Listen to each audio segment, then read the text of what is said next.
A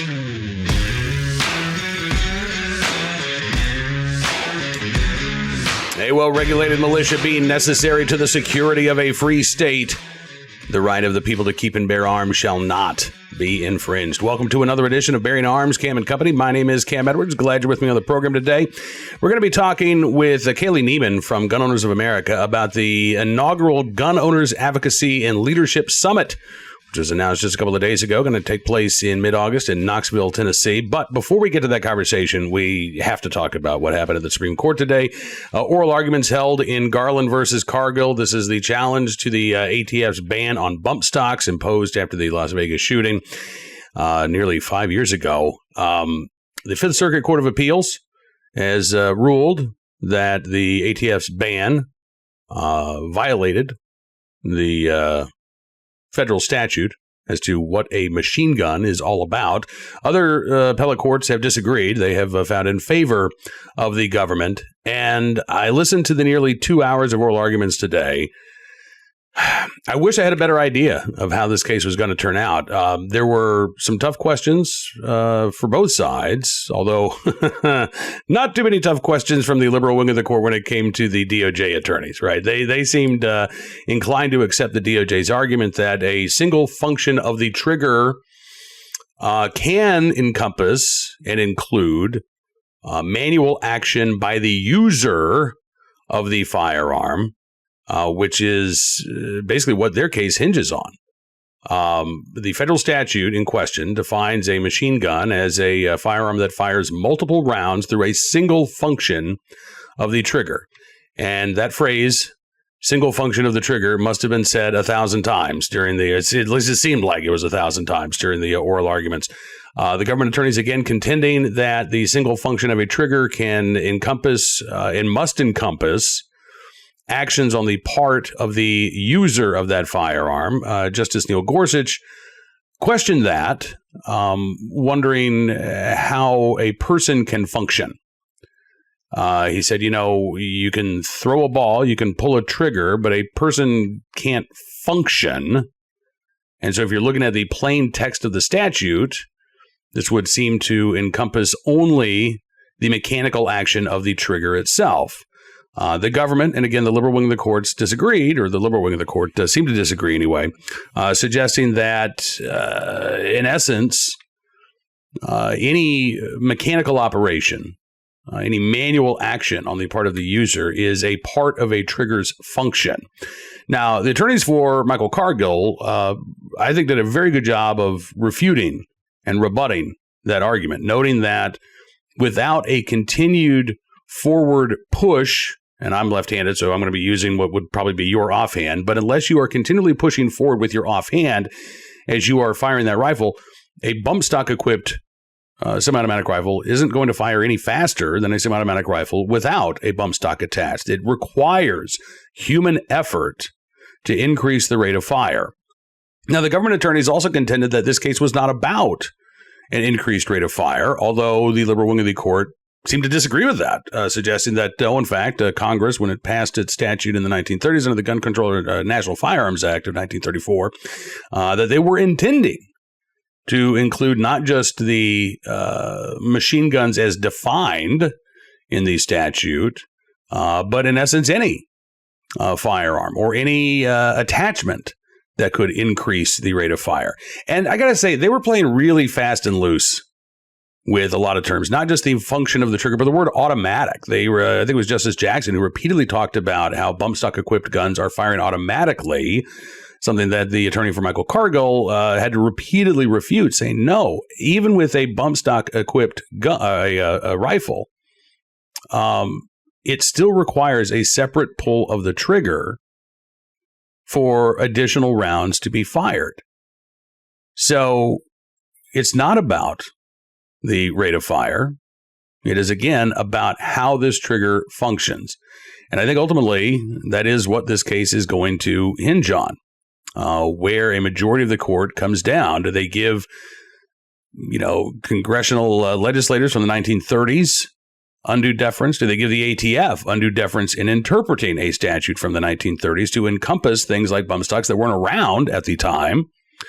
Or do they decide that, you know what, if Congress wanted to change this statute to encompass bump stocks, then it was up to Congress to do so, rather than simply allowing the ATF to rewrite, essentially, the federal statute, or to reinterpret the federal statute in a way that it had declined to do so throughout multiple administrations.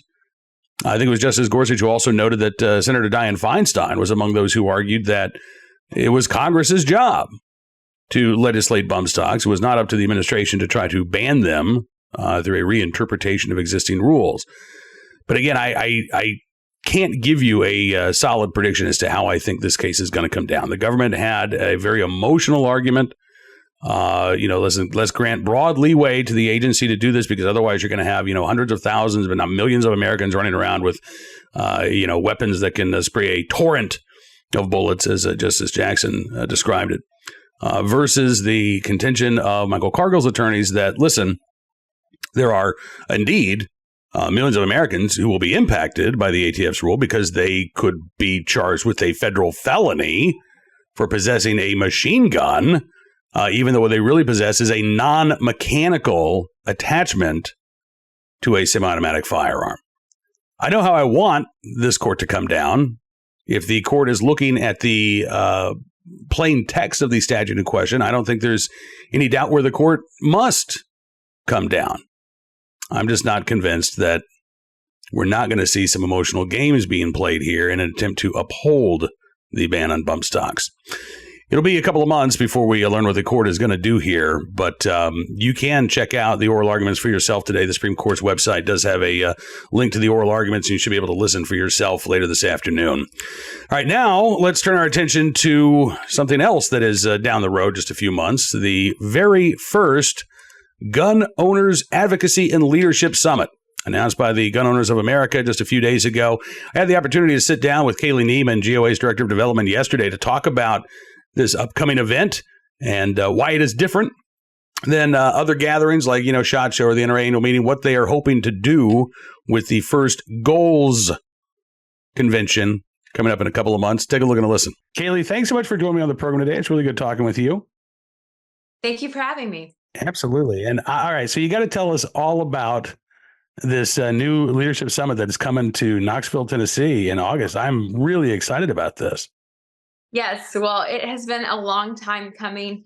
Our team has been working on it for behind the scenes about 2 years now. So Gun Owners Advocacy and Leadership Summit, or GOALS for short, is designed not only for us as a community to come together and have a great time, but it's designed that every single person that comes gets energized and empowered to go back home and to really amplify our voices like never before. This is a springboard. This is a launch board, and I promise it's not going to be like anything you've seen before.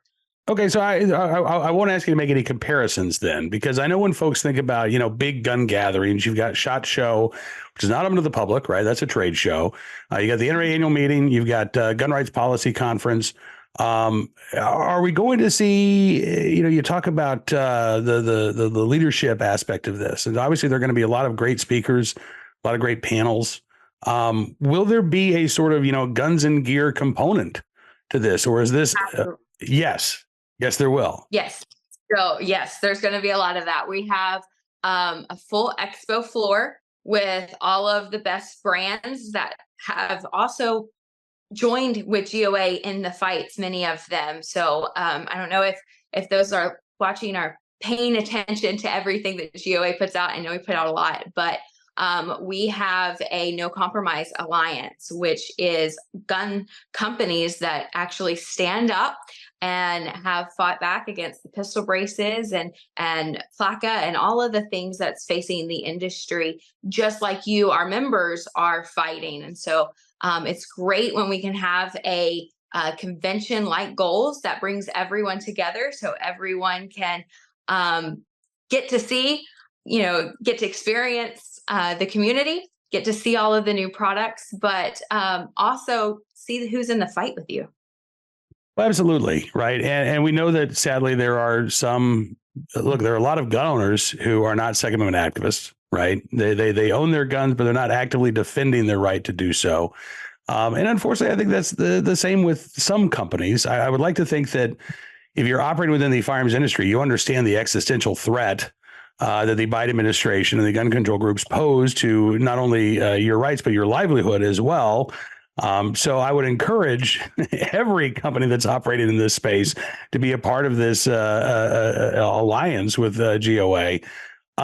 Because the fight really is important, and this is going to be held in August, just a few months before Election Day.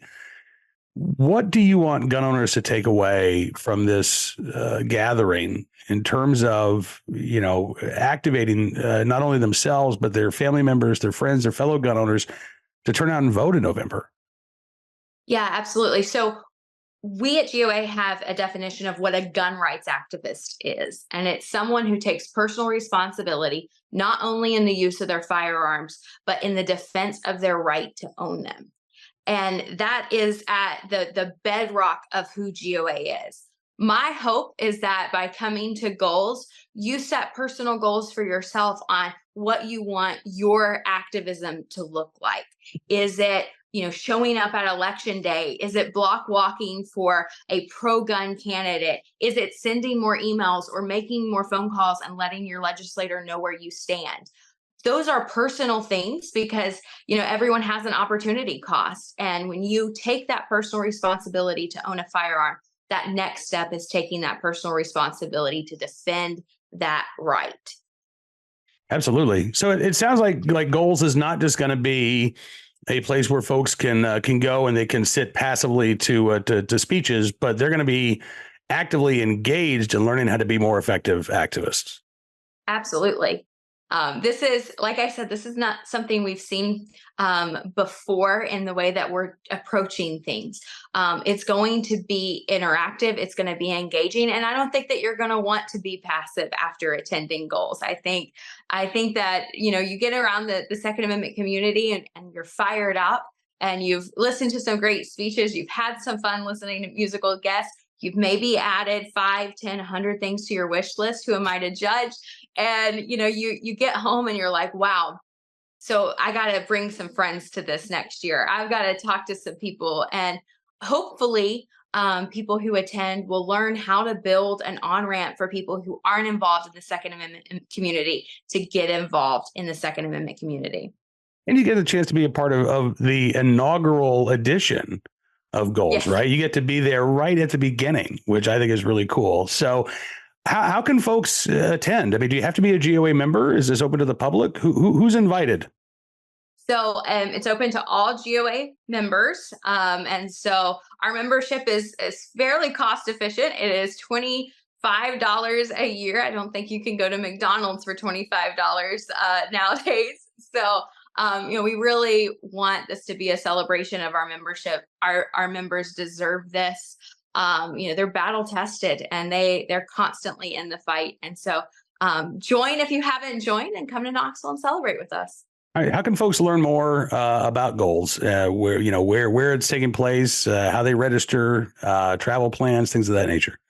Yes. So goals.gunowners.org is the web address, but you can also get there just by going to gunowners.org, which is our main website. Okay. What made you pick Nashville as the site for the first Goals? So Knoxville. I'm sorry, not Nashville. Yeah. So it's in Knoxville for a couple of reasons. One, we have a great firearms community that is in Tennessee and around Tennessee. It touches the most states. It's fairly easy to get to for everybody. To the convention center, we were able to work out so that people can lawfully carry, which is, highly important to us. And so that also helped make the decision. And then also, on a personal note, I'm based right outside of Knoxville, and as the kind of main person that's putting this on with our team, it's good to be boots on the ground for the first one. Absolutely. Do you have you thought this far ahead? Do you plan on rotating where this is held? Is Knoxville going to be the home base for Goals every year? Is that still kind of up in the air? It's still kind of up in the air. We're going to listen to our members and what they want. we would love to kind of get the first one under our belt and maybe the first two under our belt, and then adjust from there, just because, with anything, you want to constantly be raising the bar. And so we need to see how high we need to raise it each year. But I'm excited. Well, I'm excited too. Knoxville is a short 7 or 8 hour drive for me in Central Virginia. So I am looking forward to heading down Interstate 81 this summer and checking out Goals in Knoxville. We got to have you back, because I know that, between now and August, you're going to be releasing, some of the names of the speakers, some of the folks who are going to be putting on these seminars, the musical guests. So as you've got more to share about Goals, we want you to share it here with us here on Cam and Company. Will you do that? Absolutely. And I really appreciate that open invitation. Absolutely. Yeah. Listen, one final question. I always like to ask this of first-time guests. This is not a tough one. It's not I promise. But what made you get into Second Amendment activism? Why are you a Second Amendment activist, Kailey?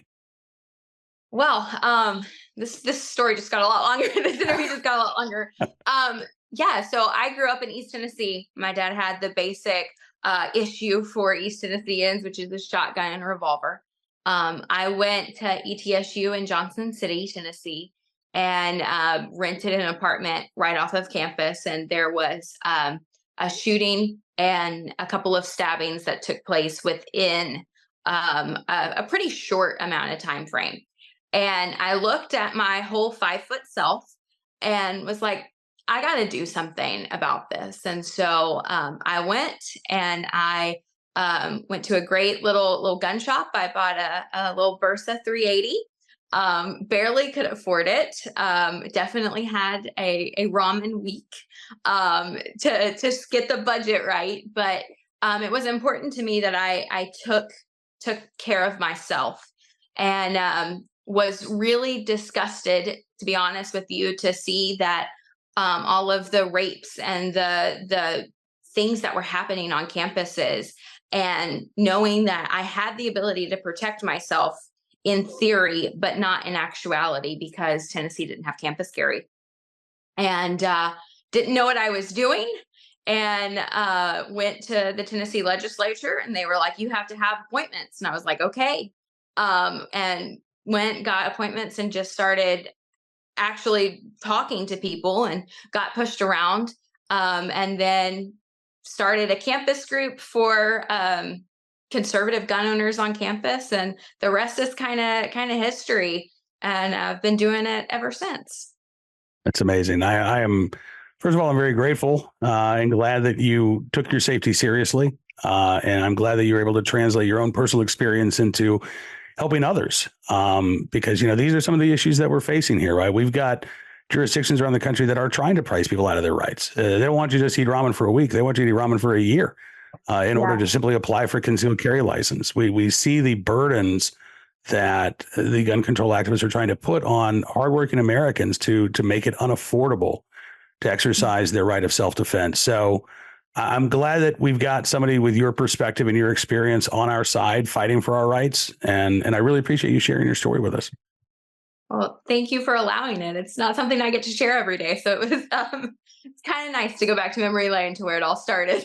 Absolutely. Well, listen, Kailey, thank you so much for coming on the program. I really enjoyed the conversation, and I look forward to continuing this in the future. But again, if folks want more information about Goals, just go to goals.gunowners.org. Is that right? Absolutely. All right, Kailey, thanks so much for your time today. Thank you. My thanks to Kailey for joining us on the program. It was great actually connecting with her. Look forward to talking to her again in the future. Right now, let's turn our attention to today's armed citizen story, our good deed of the day, and our recidivist report. We will start there with a case out of Missouri. Here's the headline: a felon avoids prison time for a 2023 shooting, not to mention avoiding prison time for being a felon in possession of a firearm. How about that? Case out of Joplin, Missouri. Dylan Burns, 29 years of age, ended up taking a guilty plea to first-degree assault in Jasper County, Missouri this week. The judge gave him a 15-year sentence and then suspended it in its entirety, placing Burns instead on 5-year supervised probation. As part of the plea agreement, prosecutors also dropped a charge of armed criminal action. I'm not sure, doesn't sound like Burns was actually charged with being a felon in possession of a firearm, although that certainly wouldn't have been applicable here. Burns admitted to shooting another man with a pistol as that man ran away from him. after a confrontation at a residence in Carterville, Missouri. When that happened, Burns was on probation for felony drug charges. But again, not charged apparently with felon in possession, or if he was, that too was dropped as part of the plea agreement. And Dylan Burns, who admitted to shooting somebody running away from him during a confrontation, takes this plea to first-degree assault. Judge says, all right, 15 years in prison. Nah, just kidding. 5 years probation instead. You stay on the straight and narrow, and you'll be just fine. And frankly, even if Mr. Burns does not stay on the straight and narrow, the odds of him actually being sentenced to a full 15 years for violating his probation, I don't think that's going to happen. Today's Armed Citizen story from Saline County, Arkansas, where deputies say a homeowner confronted a burglar who was leaving the residence as he arrived home. A encounter that led to the armed burglary suspect being shot by the homeowner. Officials with the Saline County Sheriff's Office say the deputies responded to calls of a shots fired. This was, I believe, Tuesday afternoon. When they arrived, deputies said that they found the homeowner, who told them that he had called 911. Man said that he saw the suspect coming out of his house, and the suspect pointed a gun at him. The homeowner said he then drew his own firearm and shot at the suspect, who was identified by authorities as John Nutt. Deputies say that Nutt then ran away from the home. Teams searched the nearby area, were able to find him and take him into custody. Investigators said they did find stolen property with Nutt when deputies located him. No word on if they found a firearm with Mr. Nutt at the time, but authorities said he was taken to a nearby hospital for treatment of non-life-threatening injuries. He is expected to face charges including residential burglary and aggravated assault. The homeowner, at this point, not expected to face any charges, according to the Sheriff's Department. We'll keep our eyes on this story and bring you any more details as they become available. Finally, today, our good deed of the day, in the right place at the right time, willing and able to do the right thing. A Minnesota, the headline calls him a garbage man, but I think we can call him a sanitation engineer, who was able to rescue a trove of World War I memorabilia is not the right word for it, but belongings of a late veteran who had passed away, and somehow his stuff ended up at the garbage dump. This was in the small town of Ashby, Minnesota. The Echo Press paper and WDAY TV reporting. It was just a couple of days ago that a trash collector who was working at a transfer station noticed this box containing letters and pictures from World War I that somebody had just thrown out. Janice Ellingson, who is a historian with the American Legion there in Ashby, Minnesota, said he spotted these caps and saw letters in between the post number 357 and the address here. He called the Legion. The collection apparently belonged to World War I veteran Ernie Hansen, who lived in Ashby, Minnesota for years. Included in the box was American Legion caps and patches.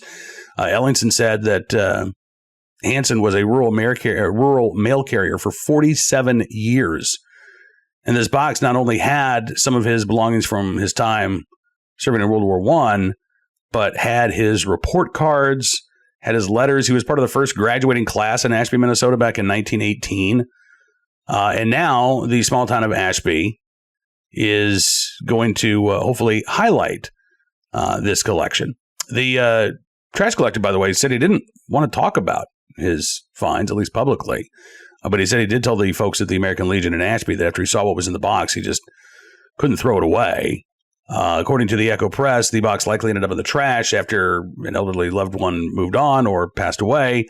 But now the collection is in the hands of folks who will keep the memory of Mr. Hansen alive, at least there at the local American Legion Hall. So in the right place at the right time, doing the right thing to preserve a little bit of history.